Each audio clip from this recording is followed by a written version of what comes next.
जीवन का उद्देश्य ही आनंद है। किसी को वो आनंद रत्न द्रव्य के रूप में मिलता है, किसी को पूर्ण परिवार के रूप में, किसी को वही आनंद मिलता है ऊंचे ऊंचे भवनों में, तो किसी को आनंद मिलता है ऐश्वर्य में। लेकिन साहित्य का आनंद जो है वो सबसे परे है, क्योंकि साहित्य का आधार जो है वो बहुत कोमल है, शुद्ध है। इसीलिए जो साहित्य है उसी को हम पर्व में मनाते हैं। नमस्कार, मैं हूँ समीर तिवारी, आप देख रहे हैं आप 24/7। तीसरा दिन शुरू हो चुका है जो हम 10वें ग्लोबल साहित्य उत्सव के रूप में मनाते हैं मारवा स्टूडियोज में। मेरे साथ एक बहुत उम्दा महानुभाव मौजूद है। नमस्कार मैम, कैसे हैं आप? नमस्ते। तो किरण जी, सबसे पहला सवाल साहित्य से ही होगा मेरा कि साहित्य को हम समझते हैं कि एक आईना है समाज को लेकर, और समाज में जो कठिनाइयां हैं उसको कैसे समझ सकते हैं। माना ये भी जाता है कि जो मुंशी प्रेमचंद जी हैं, अगर उस वक्त का इतिहास हम हटा दें और सिर्फ प्रेमचंद जी को ही पढ़ें तो समझा जा सकता है कि जो उन्होंने लिखा, चाहे वो गोदान हो, वो बिल्कुल प्रतिबिंब है जो उस वक्त हुआ करता था, किसानों की समस्याएं थी।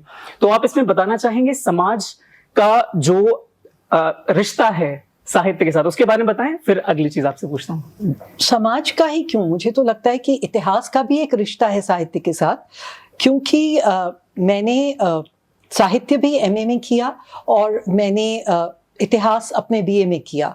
और जब मैं एमए करने आई और मेरे प्रोफेसर ने पूछा कि तुम्हारा बीए में क्या कोर्स था, तो मैंने कहा हिस्ट्री ऑनर्स। तो कहते हैं ओहो दैट इज़ वेरी गुड, क्योंकि हिस्ट्री और लिटरेचर की एक तरीके से शादी है, they are wedded to each other. और आपने कहा कि समाज, अगर साहित्य शब्द हटा दें तो आपको जो समाज उस वक्त में था आपको उसका ठीक से आईना मिल जाएगा। तो यही बात इतिहास के लिए भी कही जाती है। और कई कई हिस्टोरियंस ने कहा है कि जैसे हमारी फ्रीडम स्ट्रगल जो है, कहते हैं किसने कहा है कि वो असली फ्रीडम स्ट्रगल हिस्ट्री की किताबों में है। असली फ्रीडम स्ट्रगल का रिकॉर्ड तो साहित्य में है। जो आप साहित्य पढ़िए और आपको, what is journalism, it is literature written in a hurry. और असली साहित्य जो आपने रिसर्च, बहुत शोध के साथ लिखा और बहुत तसल्ली से लिखा, उसमें आपने सब कुछ उतार लिया उस वक्त समाज में क्या क्या हो रहा था। तो इसीलिए साहित्य में जब आप कोई पीस पढ़ें जिसमें आपने वो कौन सा दौर चल रहा था, कौन सी सेटिंग थी, उस वक्त का सोशियो रिलीजियस पॉलिटिकल बैकड्रॉप क्या था, वो सब नहीं है, तो फिर वो टिकी हुई चीज नहीं होगी, उसको हम ठुकरा देंगे। तो कहीं ना कहीं ये समझ सकते हैं कि जो इतिहास है वो तथ्य हो गए जो उस वक्त हुए। हाँ। लेकिन साहित्य में क्या एक चीज ऐसी जो संवेदनशीलता जिसे कह सकते हैं, सेंसिटिविटी, अगर उसमें इतिहास में जुड़ जाती है जी, तो क्या वही साहित्य बन जाता है? देखिए, ये चीजें दो इतनी इंटरट्वाइंड हैं कि इनको वाटर टाइट कंपार्टमेंटलाइजेशन करना तो मुश्किल है। लेकिन हाँ, अब मैं एक छोटी सी बात कहूँ कि हमको इतिहास में पढ़ाया गया कि महात्मा गांधी ने सिविल डिसोबीडियंस मूवमेंट किया, नॉन कोऑपरेशन मूवमेंट किया, वो राउंड टेबल कॉन्फ्रेंस में गए, खाली हाथ लौटे, और हमने सोचा कि यही एक लड़ाई थी आज़ादी की। लेकिन अगर आप किताबें पढ़ें सी राजा राव की और देखें कि गाँव में औरतों ने किस तरीके से भाग लिया और उन पर क्या अत्याचार हुआ, तो क्या ये हमको लिटरेचर में तो पता है, क्या ये हमको इतिहास में पढ़ाया गया है? तो हमको वहीं जाना पड़ेगा। बिल्कुल बिल्कुल। अच्छा, एक किस्सा आपको शेयर करूंगा कि एक वाद विवाद चल रहा था कहीं पे, तो समाज के जो रिश्ता है साहित्य के साथ, यही विषय था। एक वहां से इंसान उठ के बोलते हैं कि मैं नहीं मान सकता कि जो समाज है उसका साहित्य के साथ कोई रिश्ता है। अगर रिश्ता होता तो कबीर जैसे इतने अनुभवी और अकलमंद जो कवि रहे, जिन्होंने इतनी समाज को सुधारने के लिए चीजें कही, उनके होने के बावजूद जो समाज में विषमता है वो अगर बनी रहती है तो मैं मान नहीं सकता कि जो समाज है वो साहित्य को सुधार सकता है। इसमें आप क्या कहेंगे? ये भी आपने जो कहा बिल्कुल ठीक कहा, क्योंकि साहित्य सब तक नहीं पहुंचा है अनफॉर्चुनेटली। कहते यही हैं कि एक समाज कितना सभ्य है, कितना कल्चर्ड, कितना इवॉल्व है, ये डिपेंड करता है कि उस समाज में आर्ट और कल्चर और लिटरेचर कितना ग्रो हुआ है। तो सबको ही आजकल की दुनिया में साहित्यकार बनना चाहता है, वो किताबें लिखना चाहता है। अब यहाँ आप बड़े बड़े पब्लिशर्स आए हैं, आप पब्लिशर्स से पूछिए कि बड़े बड़े अधिकारी लोग आते हैं कि हमको अपनी किताब लिखनी है, वो उसको कहते हैं वैनिटी पब्लिशिंग। वो सिर्फ अपनी एक ईगो के लिए पब्लिश कर रहे हैं कि देखो मैं आगे दिखाना चाहती हूँ। और वो कई बार तो खुद कुछ लिख भी नहीं सकते हैं, किसी से लिखवाते हैं, घोस्ट राइटिंग करते हैं। और अगर आप बात करें कि समाज में कितनी बुराइयां आ रही हैं और वो लोग कह रहे हैं कि ये लोग साहित्य से बिल्कुल परे हैं, तो ये भी बात सही है। उन्होंने ना कुछ इस तरीके का स्टैंडर्ड और लेवल का साहित्य पढ़ा है, ना ही कोई इन्फ्लुएंस आया है। अब आप छोटी सी बात है कि आप गानों के लिरिक्स देख लीजिए। एक वक्त था जब वो गाना जो है राज कपूर की फिल्म का जागते रहो, कि वो सुबह कभी तो आएगी, उसमें कितनी गहराई है। साहिर लुधियानवी ने जो लिखा है, या फिर राजा मेहदी अली खान ने दुनिया करे सवाल तो हम क्या जवाब दें, मुश्किल है इम्तिहान तो हम क्या जवाब दें। These lyrics of film songs have gone down in history. They are a part of our legacy.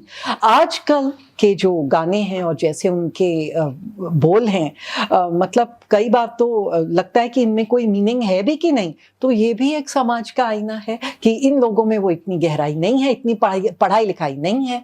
बस इसी चीज को लेकर आपसे पूछूंगा कि पुराने जमाने में ऐसा माना जाता था, पुराने जमाने नहीं कहूंगा, सिर्फ 50 साल पहले ऐसा माना जाता था कि जो क्रिटिकल थिंकिंग लोगों में होती थी, क्योंकि जो साहित्यकार लिखता है उसको आप सीधे पढ़ नहीं सकते, आपको थोड़ा डीपर जाना पड़ेगा, परत होती है, कई लेयर्स होते हैं, लेयर्स में आपको जाना पड़ेगा। तो क्या हम ये समझ भी सकते हैं कि आजकल ऐसा जमाना ऐसा हो गया है जिसमें अटेंशन टाइम लोगों का बहुत कम हो गया है, सोशल मीडिया में ज्यादा है, तो क्रिटिकल थिंकिंग लोगों की कम हो गई है, तो क्या इसका भी असर है? जो हमें एक बात तो ये बड़ी अपैरेंट लग रही है कि आप एक बहुत डीप थिंकर हैं, कितनी गहराई से एक एक मुद्दे को समझा और मुझसे पूछ रहे हैं, और आप जो कह रहे हैं ठीक कह रहे हैं। प्लीज अंडरस्टैंड, आप चाहे लेखक हों या सिंगर हों या ड्रामेटिस्ट हों या कंटेंट क्रिएटर हों, आप ये समझ लीजिए कि आज की तारीख में you are dealing with a ruthless audience. निर्दयी हैं ये लोग। पहले 20 सेकंड में, 15 सेकंड में अगर इनको आपकी चीज अच्छी नहीं लगी तो इनमें इतनी पेशेंस नहीं है, वो अपना प्लेटफॉर्म, अपना चैनल बदल देंगे। और हम बच्चे थे जब नॉवेल्स पढ़ते थे, तो शुरू में नॉवेल घिस रही है, बोर हो रहे हैं, ड्रैग हो रही है, लेकिन पढ़ते जाओ, 25-30 पन्ने बाद स्पीड पिकअप हुई। तो अब तो कहते हैं grab them by the hook, उसी वक्त कांटे से इन्हें उठा लो। तो उसके लिए चाहे आपको कोई भी 2 penny ट्रिक्स करनी पड़े तो वो कर रहे हैं। तो you are right, yes, the audience is very impatient. अब मैं बताऊंगी कि हाल ही में एक पिक्चर बनी हनुमान पे, तो उसमें डायलॉग आया, हनुमान जी कह रहे हैं कि पूंछ मेरी और तेल मेरा और माचिस मेरी, तो तेरे बाप का क्या जाता है। क्या हमारे भगवान श्री राम के जमाने में हनुमान जी क्या इस लो लेवल के डायलॉग्स लिख सकते थे? आप कौन से ऑडियंस के साथ डील कर रहे हैं? ये बातें कोई, और इस पे कोई कड़ी निंदा भी हुई है।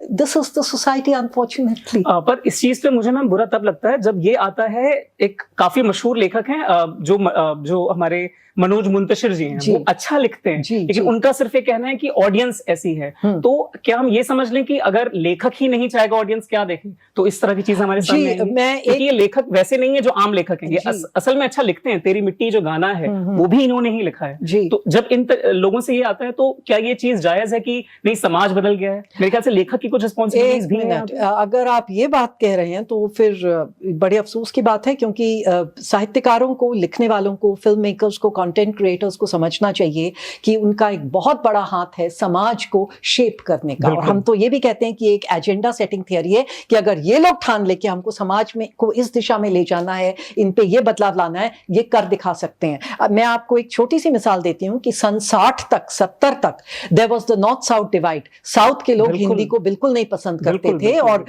नॉर्थ के लोग साउथ इंडियन भाषाएं नहीं जानते थे, और हिंदी भाषा को लेकर कितना विवाद हुआ। जब लैंग्वेज बिल आया, इन लोगों ने उसको जला दिया, पोस्ट ऑफिस जलाए, आत्मदाह कर लिया।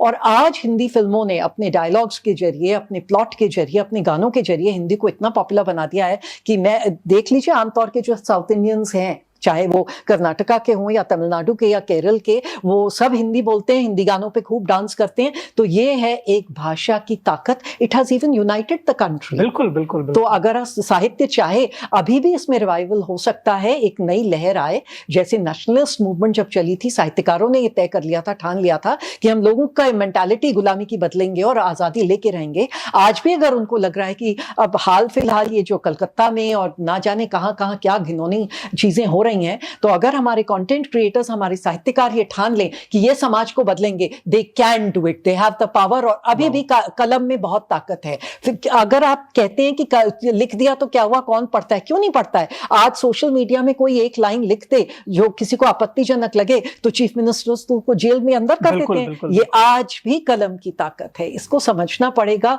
Literature can not be divorced from society. Literature is very very important, चाहे आप उसे लिखिए या पढ़िए, लेकिन साहित्य से हम अलग नहीं हो सकते।